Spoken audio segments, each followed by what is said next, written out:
ನನಗೆ 2 ಮಕ್ಕಳಾದವು. ಆ ಪ್ರೆಗ್ನೆನ್ಸಿ ಟೈಮ್ನಲ್ಲಿ ಶುಗರ್ ಬಂದ್ಬಿಡ್ತು ನನ್ನ ಹೆಂಡತಿ. ಮೊದಲೆಲ್ಲ ಶುಗರ್ ಇರಲಿಲ್ಲ. ಓಕೆ. 2 ಮಕ್ಕಳು ಹಾಗೆ ಸತ್ತು. ಆ ಶುಗರ್ ಮಗುಗೆ ಅಟ್ಯಾಕ್ ಆಗ್ಬಿಟ್ಟು ಇದೇ ಹರಿಶ್ಚಂದ್ರ ಘಾಟಲ್ಲಿ ಮಲ್ಕೊಂಡವೆ. ಒಂದು ಮಗು ಆಯಿತು, ಅದು ಹಾಗೆ ಹೋಯ್ತು. ಇನ್ನೊಂದು ಮಗು ಆಯಿತು, ಅದು ಹಾಗೆ ಹೋಯ್ತು.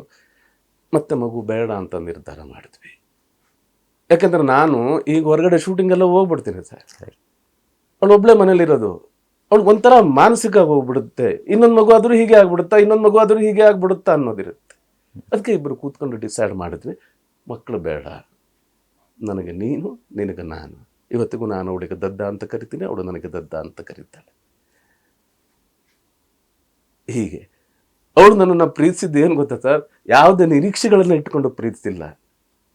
ಪ್ರೀತಿ ಒಂದನ್ನು ಮಾತ್ರ ಇಟ್ಟುಕೊಂಡೇ ಪ್ರೀತಿಸಿದ್ದು ಅಷ್ಟೇ. ಅದಕ್ಕೆ ಇವತ್ತಿನವರೆಗೂ ನಾನು ನನ್ನ ಹೆಂಡತಿ ಗಟ್ಟಿಯಾಗಿದ್ದೀವಿ. ನೋಡಿ ಸರ್, ಎಂತಹ ಎಷ್ಟೋ ಸರಿ ಕೆಲವರು ಅನ್ನೋರು ಅನಿಸುತ್ತೆ ನನಗೂ, ಪಾಪ ಅವಳೆಷ್ಟು ನೊಂದ್ಕೊಂಡಿರ್ತಾಳೆ ಅಂತ.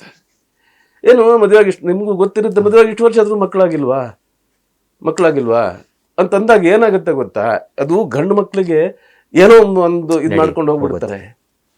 ಹೆಣ್ಮಕ್ಳಿಗೆ ಅದು ಆಗಲ್ಲ. ಆಯ್ತಾ? ಇದನ್ನು ಹೇಗೆ ಹೇಳಬೇಕು, ಹೇಗೆ ಬಿಡಬೇಕು ಅಂತ ನನಗೆ ಗೊತ್ತಿಲ್ಲ ಸರ್.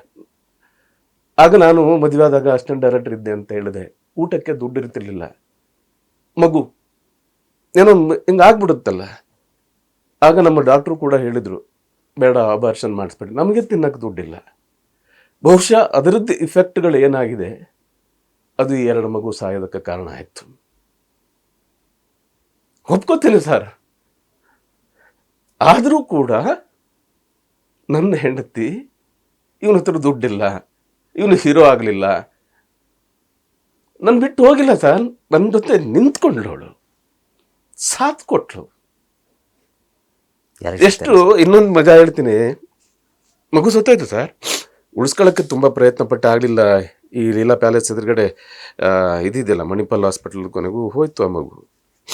ಅವತ್ತು ಕುಂಕುಮ ಭಾಗ್ಯ ಶೂಟ್ ಇತ್ತು. ಮಗು ಹೋಯ್ತು. ಆ ಮಗು ಏನು ತಪ್ಪು ಮಾಡಿಲ್ಲ ಸರ್. ಅದು ನರಕಕ್ಕಂತೂ ಹೋಗಲ್ಲ, ನನಗೆ ಕಾನ್ಫಿಡೆನ್ಸ್ ಇದೆ, ಸ್ವರ್ಗಕ್ಕೆ ಹೋಗುತ್ತೆ. ಆದರೆ ಏನಾಗುತ್ತೆ ಕೇಳಿದ್ರೆ, ಅದೆಲ್ಲ ದೊಡ್ಡ ದೊಡ್ಡ ರಾಜಕಾರಣಿಗಳು, ದೊಡ್ಡ ದೊಡ್ಡ ಶ್ರೀಮಂತರು, ಅವ್ರ ಮಕ್ಕಳೆಲ್ಲ ಬಂದಿರ್ತವೆ. ನಾನು ಆ ಮಗುನ ದುಂಡಿಗೆ ಅಂತಂದರೆ ಬೆತ್ತಲೆ ಮಾಡಿ ಮಲಗಿಸಿ, ನಮ್ಮಲ್ಲಿ ಸುಡ್ತಾರೆ ಉಪನಯನ ಆದಮೇಲೆ, ಅದಕ್ಕೂ ಮುಂಚೆ ಆದರೆ ಹೂಡ್ತಾರೆ. ಇದೇ ಹರಿಶ್ಚಂದ್ರ ಘಾಟಲ್ಲಿ ಅದೇನೋ ಸಿಗುತ್ತೆ ಸರ್, ಹ್ಯಾಪಿ ಬರ್ಡೇ ಅಂತ ಒಂದು ಬಟ್ಟೆ ಸಿಗುತ್ತೆ. 2 ಬಟ್ಟೆ ತೊಗೊಂಡೆ ಸರ್. ಒಂದು ಕೆಳಗಡೆ ಮಲಗಿಸಿದೆ, ಅದ್ರ ಮೇಲೆ ನನ್ನ ಮಗುನ ಹಾಕಿದೆ, ಅದ್ರ ಮೇಲೆ ಇನ್ನೊಂದು ಬಟ್ಟೆ ಹಾಕಿದೆ. ಯಾಕೆಂತಂದರೆ ಅಶೋಕ್ ಹೆಗಡೆ ಏನೋ ಆರ್ಟಿಸ್ಟ್ ಮಗ ಅಂತ ಅಲ್ಲೂ ಕೂಡ ಆರ್ಟಿಸ್ಟ್ಗಳನ್ನು ಮರ್ಯಾದೆ ತೆಗಿಬಾರ್ದು ನನ್ನ ಮಗ ಅಂತ. ಒಂದೇ ಬಟ್ಟೆ ಹಾಕ್ಕೊಂಡವನೆ, ತೊಳೆದ್ಬಿಟ್ರೆ ಇನ್ನೂ ಏನು ಹಾಕತ್ತಾನೆ, ಅದು ಒಣಗೋ ತನಕ ಕಾಯ್ಬೇಕಲ್ವಾ. ಅದಕ್ಕೆ 2 ಬಟ್ಟೆ ಹಾಕಿ ಕಳಿಸಿರೋದು ನಾನು. ಅದು ಸತ್ತಿರ್ಬೋದು,